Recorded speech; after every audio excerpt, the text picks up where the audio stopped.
Today, I'm here to talk to you about a great myth of the computing world, the delete function. Delete is a function we will all be very familiar with. It's in our hardware in the form of a delete key on our keyboards, and it's in the software we use as an option in a drop-down menu. There's a very certain sense of finality when exercising this delete function, and a very real sense of responsibility. Often, after you flex your muscles and demand the computer delete a file, a box will appear asking you once again, are you sure you want to delete this file? If the computer is second guessing you by asking you again if you're 100% sure, then it makes sense that delete as a function would have a very final and ultimate consequence. Certainly, that permission is true outside of the computing world. If you burn a book or correctly shred a document, effectively deleting it, it's irreversible. Delete as a function is something that has been around since the very beginning of the digital age.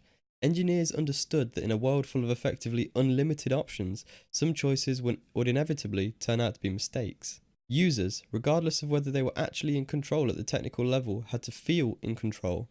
This rings especially true in regards to the things they themselves have created.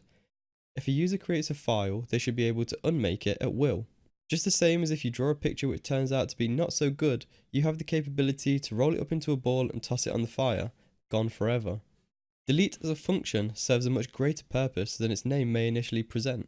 You might want to get rid of some document you screwed up, or delete an email from a former lover which you no longer wish to see or don't want your spouse to uncover.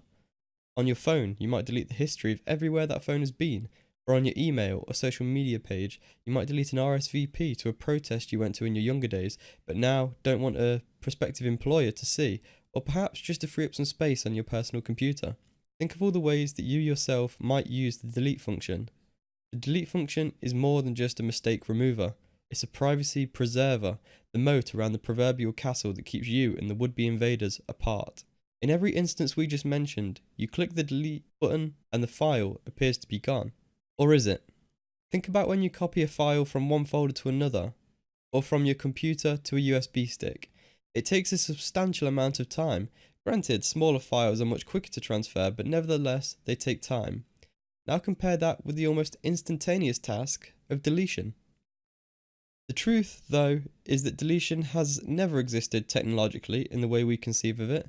Deletion is simply a ruse, a figment, a not so quite noble lie that computing tells you to reassure you and give you comfort. Although once you press delete, the file appears to be gone, it rarely ever is. To delete a file properly would take a considerable amount of time and take away vital resources such as processing power away from the user for minutes or even hours. Instead, when you hit delete on a file, it's merely marked as no longer needed. Do what you want with the space I used to occupy. I don't need it anymore.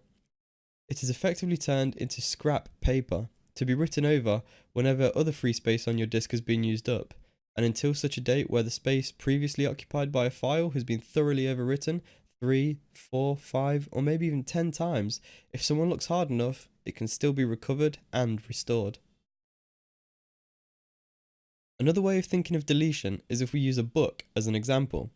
Let's say this book has a lot of chapters, and we want to delete chapter 10. When you click delete on a computer, you're effectively turning to the contents page of a book and marking that chapter as empty. If we turn to the pages that chapter occupies though, all the words are still there, exactly as they were printed when the book was brand new.